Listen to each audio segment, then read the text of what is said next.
Olá, tudo bem, pessoal? Aqui, professor Marcos Melo. Nós vamos, como sempre, falar do vestibular. Minha disciplina é História. E você me encontra nas 3 mídias, no Instagram, no Facebook, no YouTube, diariamente. Então, todos os dias eu coloco aí alguma coisinha. Às vezes é uma resolução de uma questão, às vezes de uma prova inteira, de um vestibular.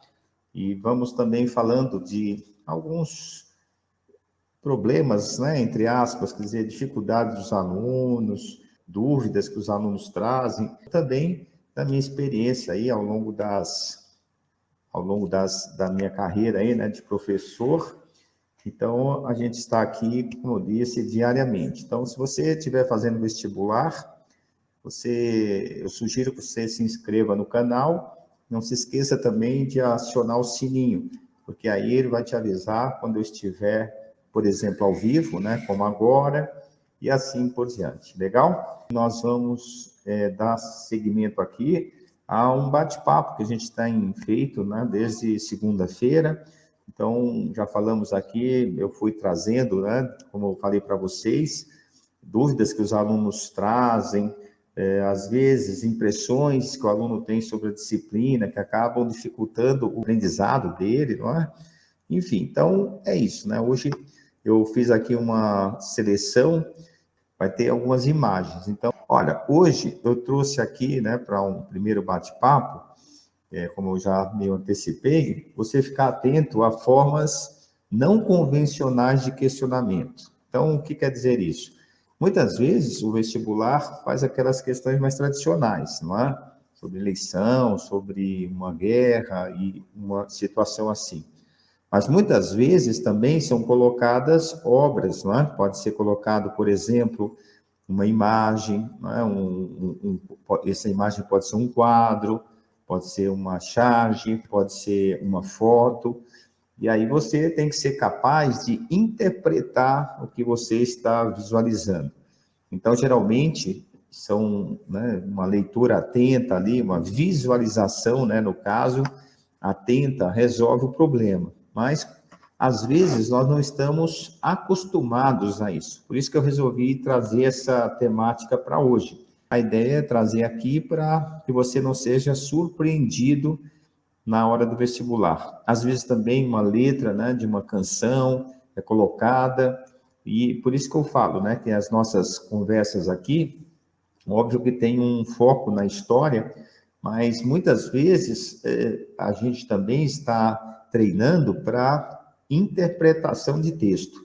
Então, né, eu sempre comento que extrapola um pouco o universo da história, vai um pouquinho lá para a área na interpretação de texto, que geralmente você vê mais em português, cai também em filosofia, sociologia, geografia, enfim, as ciências humanas em geral, a gente acaba, né, ficando mais capacitado a interpretar um texto.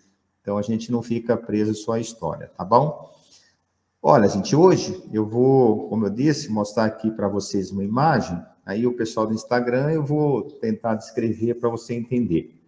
Um artista plástico uruguaio colocou um mapa, ele chama-se Joaquim Torres Garcia. Ele fez essa obra, gente, em 41, então você vê que a discussão não é nova, mas nos vestibulares está começando a aparecer, né? Começaram a aparecer mais as imagens de uns 15 anos para cá, vamos dizer assim. Hoje não, hoje, né, facilitou muito, então as provas também hoje tem essa possibilidade, né? Hoje qualquer computador, o professor coloca uma imagem, reproduz, né, e consegue fazer a prova com a utilização de imagem, mas naquela época não era. Mas enfim, vamos lá.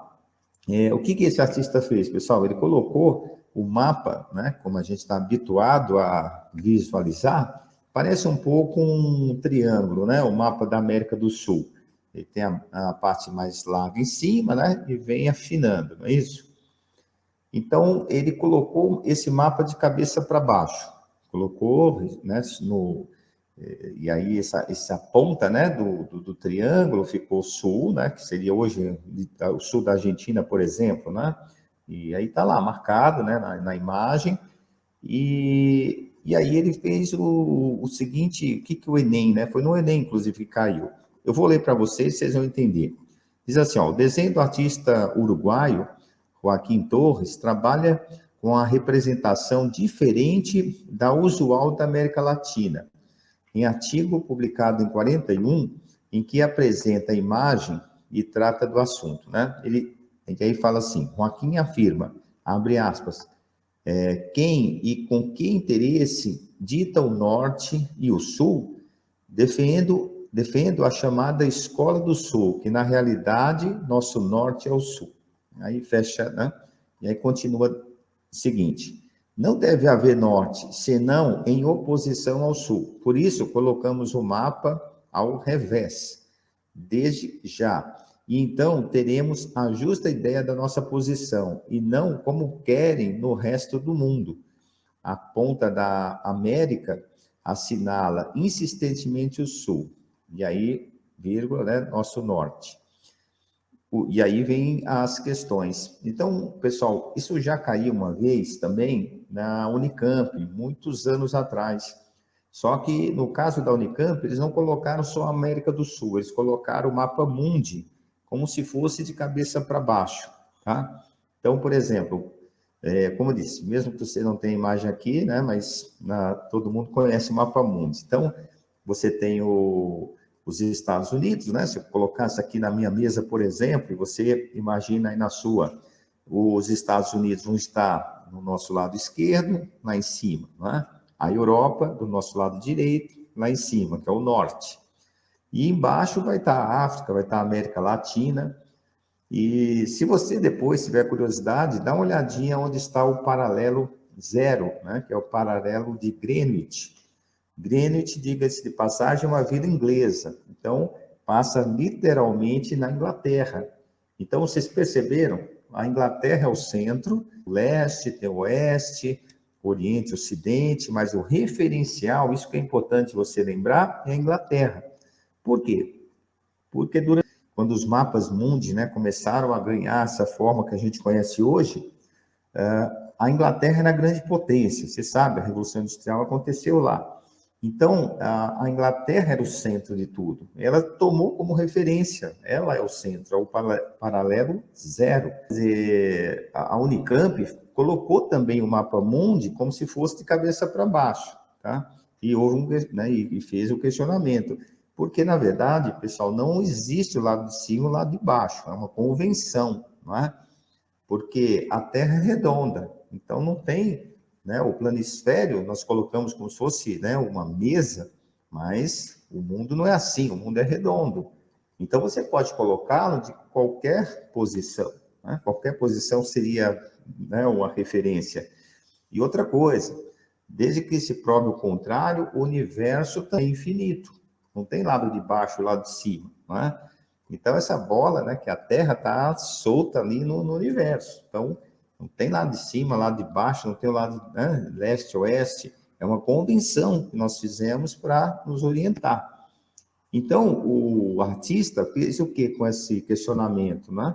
Ele mostrou e questionou, como também questionou essa questão da Unicamp, que essa divisão ela obedece uma implicação de dominação, tá? Ou seja, as potências que tinham, no caso a Inglaterra, no século XVIII em diante, principalmente, eles, né, vão dar as cartas e aí vão colocar essa lado de cima, o lado de baixo, quer dizer, há uma referência aí, né, política, de dominação, de força militar, econômica, e a gente, né, parece que é normal, mas não é. Ela tem carrega tudo isso. E então eu coloco como uma questão não convencional, que é o papo de hoje, beleza? Opa, obrigado aí, Zelma lá de Recife, a Hilda, como sempre, tá? Também presente, a Lidiane.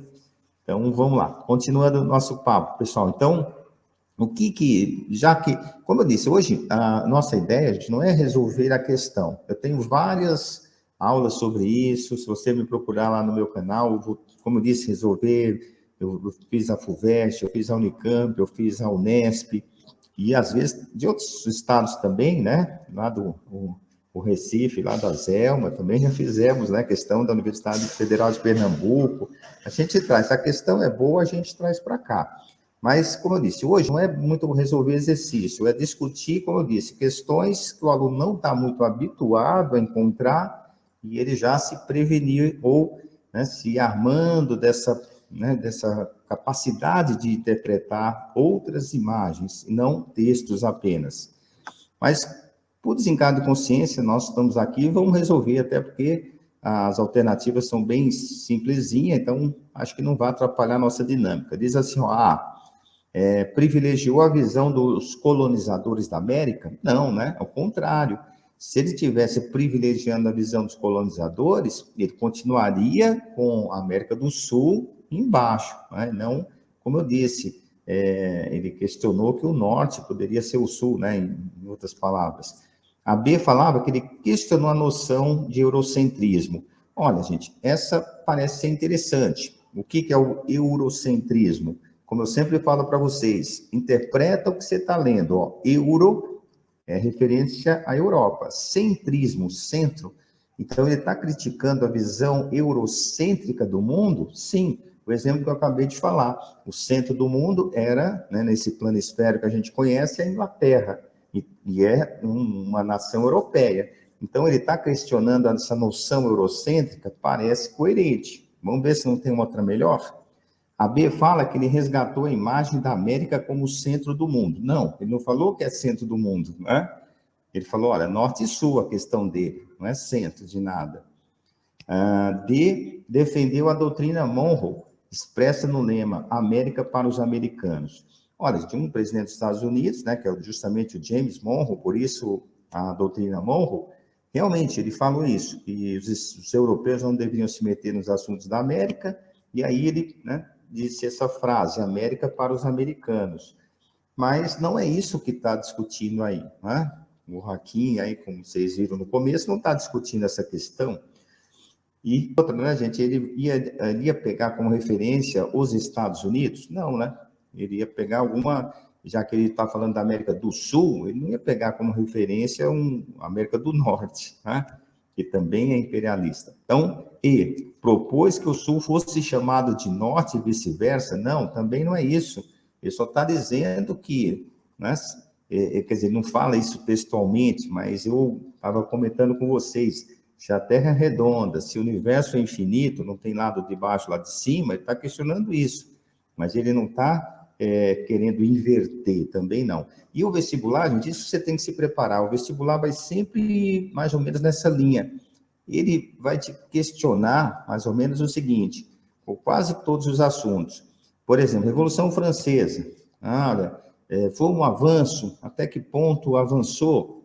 Né? Então, sei lá, acabou a monarquia, veio a república, o poder era hereditário, vai ter eleição, só os nobres tinham privilégios, agora, né, ampliou a burguesia, por exemplo. E eles vão também, então eles vão cobrar de vocês o que rompeu, o que avançou, mas também eles vão cobrar o limite, né? Até onde vai, é igual aqui, né? Ele não está também exagerando e querendo inverter a história, não, está só fazendo um questionamento. Então, é isso que você tem que estar preparado. Opa, aqui, ó, chegou o aluno. Eita, essa aluna, gente, essa aluna chegou aqui, nós viemos para casa, né?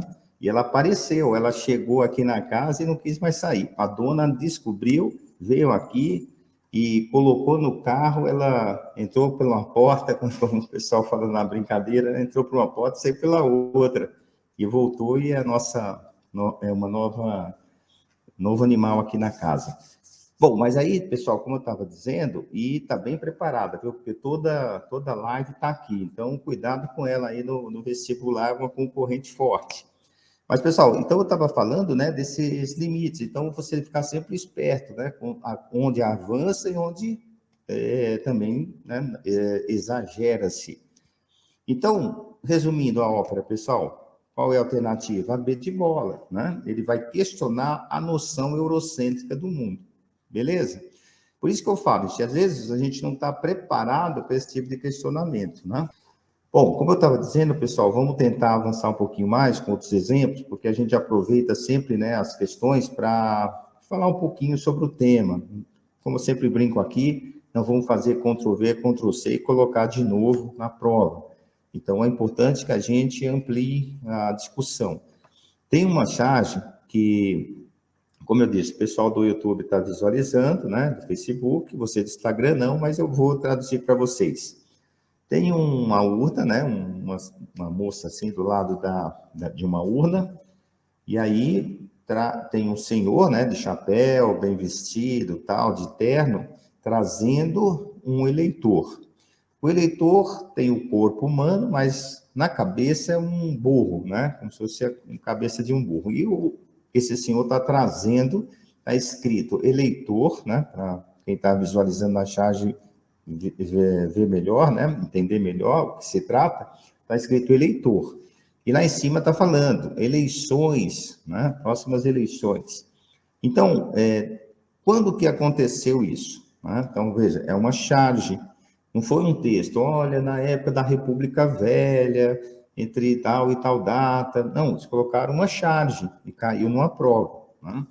Então, diz assim, ó, a charge satiriza, ajudou você que está fazendo vestibular, porque falou, olha, ele presente na Primeira República, e ele quer saber qual que é essa prática. Então, vejam, visualizando, repetindo, você que não está visualizando, o deputado, né, o candidato no caso, está trazendo o eleitor, como se fosse um cavalo, né, um animal, um burro, no caso. Então, diz assim, ó, a falava que a charge está mostrando a ignorância dos eleitores. Aí, pessoal, vamos supor, um aluno que tem lá 17, 18 anos, está fazendo vestibular pela primeira vez. Pode ser que ele fique assim, meio, poxa, mas será que aquela charge mostrando o cara lá com cabeça de cavalo, de burro, sei lá, né, de um animal, será que ele está querendo mostrar a ignorância dos eleitores? Mas olha a continuação da alternativa. Tornando eleitores de adeptos de ideologia nazifascista, né? Então, não tem nenhuma identificação aí com o nazifascismo. E aí o aluno que estudou minimamente sabe, poxa, está falando do Brasil, está falando da Primeira República, então não deve ser essa questão, principalmente por causa da questão, né, do nazifascismo. A B falava que era a ausência de autonomia dos eleitores, a sua fidelidade forçada por alguns políticos, as quais limitavam o direito de escolha e demonstrava a fragilidade da instituição republicana. Olha, a gente parece fazer sentido, não é? A ausência de autonomia dos eleitores, porque alguém está, né, conduzindo ele. Então, isso mostra, né, evidencia a ausência de autonomia. Vou usar termos que estão lá no enunciado, tá? Nas alternativas também. Aí, a fidelidade forçada, ou seja, não é vontade dele, e limitava o direito de escolha e demonstrava fragilidade. Então, parece interessante. Vamos ver a C. Restrição provocada pelo voto censitário, que limitava o direito de participação daqueles que possuíam certo número de animais. Pessoal, tem duas coisas erradas aí. Um aluno que estudou, como eu disse, minimamente aí, a história do Brasil, o voto censitário existia lá na monarquia. Quando foi proclamada a República, o voto passou a ser universal. Censitário é quando há a renda, né? A renda. E a renda era de terra, não era, como diz aí, que possuía um certo número de animais. Então, está confundindo aí. Mas você vê, gente, como eles são cruéis, não é? Ele joga lá, às vezes o aluno que não estudou muito bem, não acompanhou nossas aulas aqui, né? Aí ele vai lá e fala assim, mas tinha um animal, né? Por isso que ele estava com a cabeça de animal, né? Então, dá aquela cutucada para quem não estudou direitinho. Mas, ó, repetindo, tem duas coisas erradas aí. O voto não era censitário, era universal já. E só um detalhe, como eu disse, não está nessa questão, mas pode cair num próximo.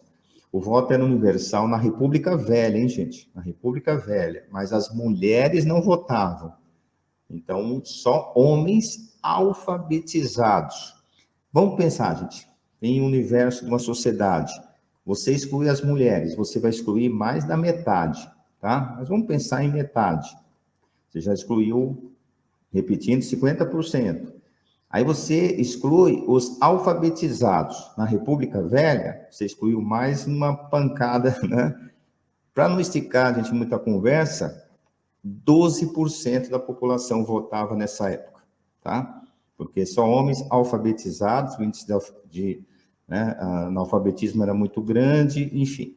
Então, vamos avançar? Então, descartamos, né? Pelo voto censitário e esse negócio de certo número de animais. Não, isso na história do Brasil não existiu. Existiu o censitário na monarquia e era terra, e não número de animal. Dedidado, facilidade do acesso à informação. Ué, o cara puxando, gente, o outro lá como se fosse um animal, facilidade do acesso à informação da propaganda política, já está meio esquisito, né? Permitindo os eleitores rápida identificação dos candidatos que defendiam a soberania nacional frente à ameaça estrangeira. Nada a ver, né? E, como eu brinco sempre, né? Escandalosamente errada. E ampliação do direito de voto, trazida pela República. Como eu disse, pessoal, se comparar com a monarquia, houve uma ampliação, porque na monarquia, além de ser homem, né, ainda tinha que ter grana, tinha que ter terras. Era só os grandes proprietários de terras e escravos que podiam votar. Houve uma ampliação? Sim. Então, vamos lá. Ampliação do direito de voto trazido pela República, até aí não dá para eu dizer que está errado. Passou a incluir os analfabetos e facilitou a manipulação. Pessoal, ó, é o que eu sempre falo para vocês. Aí, né, tem uma cobrança dessa informação, se você sabia ou não que analfabetos não podiam votar. Você lembrar que os analfabetos é a partir da Constituição da última, né, de 1988, tá? O que está falando aqui, que a República Velha tinha que ser alfabetizado, para explicar, inclusive, o voto censitário, até citei isso daí. Então, o que está errado nessa questão é incluir os analfabetos. Mas, como eu disse, né, gente, o aluno que não estudou, não acompanhou aqui os vídeos, ele fica, pode ser isso, né, professor? Porque, olha, se o cara é analfabeto, ele vai facilitar a sua manipulação, né? Então, tem que ficar atento com esses detalhezinhos, tá bom? Então, gente, a alternativa correta era a B de bola, ausência de autonomia, tá? Como eu disse, pessoal, o objetivo aqui não é dar aula de República Velha, não é resolver questões. Isso aqui a gente está aqui, né? Já aproveito para mostrar para vocês como mostro, né? Como cai. Mas a ideia da charge, entendeu? Sempre vamos sair do nosso foco, a utilização de imagens no vestibular. A primeira foi, né, uma obra de um artista, aqui foi uma charge, pode cair, por exemplo, uma letra de canção, tá? Então, por exemplo, no Enem do ano passado caiu uma música que dizia o seguinte: vocês que fazem parte dessa massa, que passa nos projetos do futuro, é duro tanto ter que caminhar e dar muito mais do que receber. E aí tem um refrão: e vida de gado, povo marcado e povo feliz. É uma música do Zé Ramalho. Outra coisa, gente, o examinador, e você também tem que se disciplinar para isso, todas as informações que você encontrar no enunciado, você já vai grifando para você. Porque a tendência é você ir lá para as alternativas, depois você volta para ler. Quando você voltar, você chamar, né, sua própria atenção, porque você vai resolver, gente, 80 questões. Não é assim, resolver uma questão de história, né? Vai resolver química, física, matemática. Então, sua cabeça vai estar milhão. Então, tem que anotar para você mesmo. Então, qual é a recomendação? Quando eu leio o enunciado, qual comportamento coletivo é criticado no texto da canção lançada em 79? Opa, deu uma data, eu vou circular 1979. Isso pode ser importante para eu definir. Não estou dizendo que é tão importante nessa questão, mas pode ser numa outra, né? Por exemplo, 79, o aluno vai ter que lembrar, período militar, por exemplo, né? Se lembrar que é o fim da ditadura, melhor ainda, quando, né, começa mais ou menos ali o último governo, né, militar, do João Batista Figueiredo, enfim, então ele já, né, se situa na história, tudo bem? Como eu disse, não vai ser tão importante para essa questão, mas você tem que fazer isso. Mas vamos lá. Então, o Zé Ramalho, o pessoal estava criticando que questão que tem aqui, ó, a militância política, Ele estava criticando a militância política? Não, né? Ele estava criticando a passividade social? Ele estava criticando o altruísmo religioso? Eu vou ler tanto, sem falar se é certo ou errado, para você pensar junto comigo. D, autocontrole moral e inconformismo eleitoral. Então, veja, gente, o que ele está criticando? Por exemplo, C, altruísmo religioso, não tem nada a ver com religião. Escandalosamente errada, já tira, tá? Já risca lá em cima, você está fazendo a prova, já risca. Você vai diminuindo sua possibilidade, né, de errar, né? Aumentando a chance de chegar em, como sempre falo aqui, chegar em 2 é bom demais, mas é bom quando chega naquela, né, correta. E se ficar entre 2, vai lá no enunciado e tira a dúvida. Aí vamos lá, autorismo religioso já descartou, autocontrole moral também, né, nada a ver, inconformismo eleitoral também não é o caso, não falou nada de eleição. Aí vamos supor, gente, que você tivesse ficado entre A e B. A militância política, ele está criticando, ele está criticando a passividade. Aí você lê de novo o enunciado. Né? O que o enunciado falou? Vou ler só o finalzinho. E vida de gado, povo marcado, povo feliz. Percebeu? Ó, povo marcado, ou seja, o povo foi ferrado ali, né? Com ferro, como se ferra o gado, tanto é que a referência ao gado, e povo feliz. Então ele está criticando a passividade. O pessoal é ferrado, né? Hoje até tem uma gíria, né, que fala, eu estou ferrado, né? Então, veja, ele é ferrado ali, literalmente, e é feliz ainda. Então, ele está criticando a passividade social. Deu para entender? Olha, se você também estiver fazendo vestibular, eu sugiro que você depois coloque um trechinho, coloca lá, Enem, Admirável Gado Novo, um trecho qualquer aqui que eu citei, você acha muito fácil, né, nos sites de busca, e você procura ver a imagem, tá bom? Aliás, letra, né, nesse caso uma letra, para você ver também depois em casa, com mais calma, você vai tentando fazer. Olha, gente, hoje, para a gente mais ou menos encerrar aqui nossa conversa, eu trouxe uma outra questão que diz assim, ó, o texto, né, depois a gente lê as alternativas. Quem construiu Teba de 7 portas? Nos livros estão os nomes dos reis. Arrastaram eles os blocos de pedra? E a Babilônia, tantas vezes destruída, quem as reconstruiu tantas outras? Em casa de lima dourada moravam construtores? Para onde foram os pedreiros na noite em que ficou pronta a muralha da China? A grande Roma está cheia de arcos do triunfo. Quem os ergueu? Sobre quem triunfaram os Césares? Essa poesia é do Bertolt Brecht, um alemão que viveu ali na época do nazismo, foi até obrigado a sair da Alemanha. Aqui, pessoal, vou ler as alternativas. E, como nós estamos avançando muito aqui num horário que eu tinha me comprometido, eu vou fazer já falando para vocês, né, se é correto ou não. Diz assim, os agentes históricos de uma determinada sociedade deveriam ser aqueles que realizavam feitos heróicos ou grandiosos. Não, né? Ele está criticando isso. Vocês perceberam? Ó, quem construiu a Teba das 7 portas? Nos livros constam os nomes dos reis. Os reis arrastaram os blocos de pedra, então ele está fazendo uma crítica. Né? Ele fala, olha, sei lá, Hitler invadiu a Rússia. E aí ele não fala isso, né? Estou aqui inventando aqui, fazendo brincadeira para você entender o que ele quis dizer. Será que o Hitler invadia? Não é assim que tem nos livros didáticos? O Hitler invadiu a Alemanha. O Hitler, pessoal, ficou lá no gabinete sentado, os soldados que foram lá lutar, né? Que foram lá morrer. Então, ele está criticando isso, né? Fala, ó, vai aparecer o nome do líder, vai aparecer o nome do rei, do imperador, mas e os operários, e os soldados que morreram nas guerras? Eles não aparecem nos nomes, né, da história. A B fala que a história devia se preocupar em memorizar os nomes dos reis e dos governantes. Não, repetindo, está criticando isso. C, grandes monumentos históricos foram construídos por trabalhadores, mas sua memória está vinculada aos governantes das sociedades que as construíram. Olha, parece que chegamos na alternativa, não é? Está falando, olha, os monumentos foram construídos por trabalhadores, mas vai aparecer o nome de quem...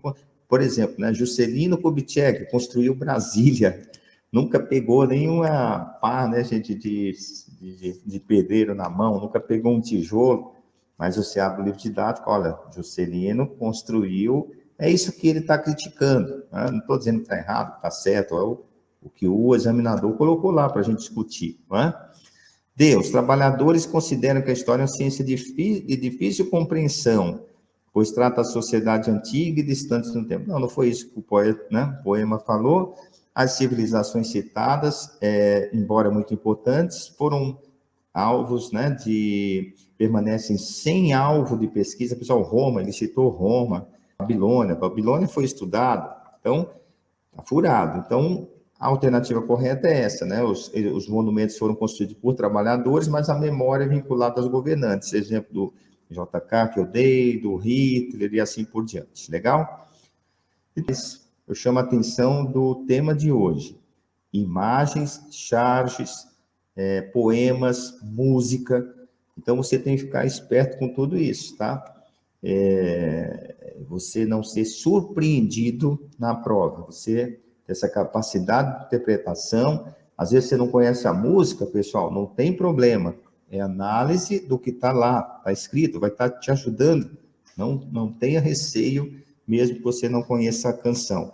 Se não me falha a memória, no Enem caíram 3 ou 4 músicas. Caiu uma música do... Já caiu... Inclusive, tem um vídeo que eu fiz só de músicas que caíram no Enem. Né? Mas nesse último ano foi até exagerado. Caiu uma música do Gonzaguinha, caiu uma do... Essa que nós estamos discutindo aí agora há pouco, do Zé Ramalho, caiu uma do Chico Buarque. Se não me falha a memória, foram 4 canções. Beleza? Tem a resolução, eu resolvi, inclusive, o Enem. Esse Enem está resolvido aí no meu canal, tá bom? Se você tiver interesse, procura. Pessoal, olha, hoje nós estamos encerrando, entre aspas, né, um ciclo aí, desde a segunda-feira que eu venho falando de questões de vestibular, e amanhã eu vou fazer uma live específica para quem se inscreveu no meu canal aí, no meu convite, né, melhor dizendo. Então, você entra lá no link da bio, né?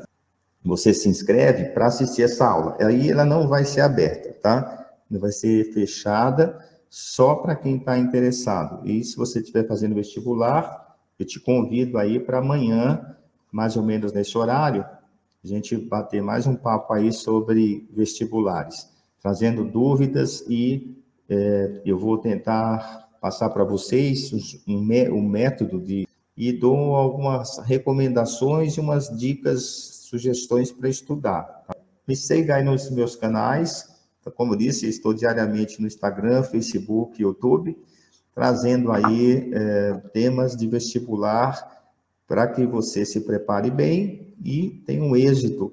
Entre na universidade que você sonha. Bom final aí de noite para a gente, né? E se puder, se inscreva aí para a gente dar uma olhada, conversar mais sobre isso, tá bom? Forte abraço, até mais.